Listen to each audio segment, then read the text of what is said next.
You are listening to the Speech Space Podcast, a podcast full of tips, tricks, and resources for SLPs.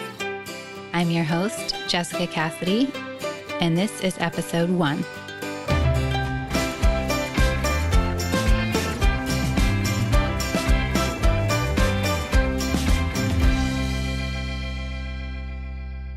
Hey everybody, I just wanted to take a brief moment to introduce myself. My name is Jessica Cassidy, and I've been a certified speech-language pathologist since 2007.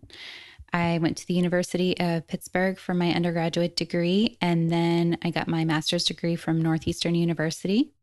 I have worked in a lot of different settings. I've been in skilled nursing, hospital, school, and private practice, so kind of dabbled in a few different areas. And I can honestly say I really do like working with all different age groups. I like working with the little ones just as much as I like working with my older folks in the nursing home. So I actually started blogging and creating speech and language materials in 2013. I actually was pregnant with my first, and I was running a social skills group, and I realized that I needed some materials for it. So I started to create my own materials, and I really enjoyed doing that. I really got in touch with my creative side, and it was something that I liked doing. So I started a Teachers Pay Teachers store called The Speech Space. And since then, I haven't really looked back. I've continued to keep creating, and I've had a really great time with it. You know, I always feel such a sense of pride when I know that I've developed something that will help one of my clients achieve their goals. I really like to look at them and think, what could I make to target this area that I haven't been able to find for them yet? So I try to make things that I know will work for them specifically. And I just find it really rewarding when I find that that does help them meet that goal. So that's a little bit about me, and I'd love to hear about you guys. Feel free to reach out and contact me anytime. You can go to my blog, thespeechspace.com, and there's a button up top that says contact. You can contact me that way, or you can just drop me a line to jessica@thespeechspace.com. I'd love to hear from you. Now let's go ahead and get started with today's podcast. Thank you so much for joining me today. This is my first podcast, so I'm really honored that you're tuning in. Today, we're going to be talking about using Montessori-inspired activities in speech therapy. The Montessori Method is something that we've been incorporating into our home lately, and it got me to thinking about how I could also incorporate it into my speech therapy sessions.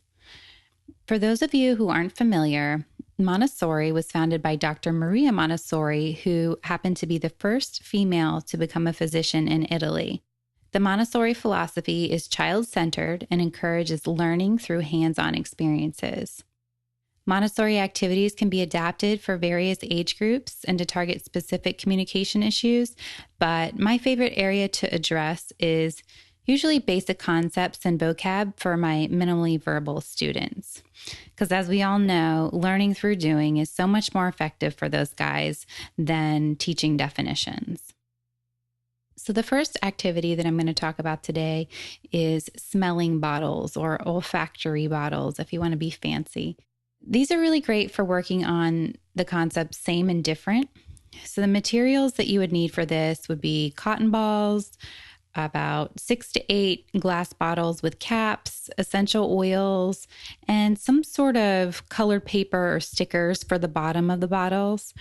If you don't have glass bottles, you can really substitute any old empty bottle, like a pill bottle or something like that. Just anything with a lid that's small that a cotton ball will fit in. So what you're going to do is place a cotton ball in the bottom of each one of the bottles, and then you're going to add the same scent into 2 of the bottles at a time, meaning that you'll have 4 different scents overall if you chose to go with 8 bottles, or 3 different scents overall if you chose to go with 6. And then on the bottoms of those bottles, you'll want to color code them so the 2 scents that smell the same are matched up with the same color or sticker on the bottom. That way, when your student smells the 2 that are the same, they'll be able to turn the bottles over and they'll see they got it correct. So the object of the activity is for the student to smell 2 bottles at a time and determine if the scents are the same or different. they're able to turn the bottle upside down for instant feedback, like I mentioned, and then they get that, like I said, that instant answer there so they can correct themselves if they need to. I like to have visuals out so they can point to the symbol same or different as they smell the bottles.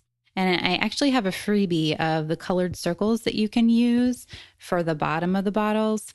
And I'll put a link to that freebie in the show notes. But if you want to jot it down or go to it on your phone right now, it's bit.ly.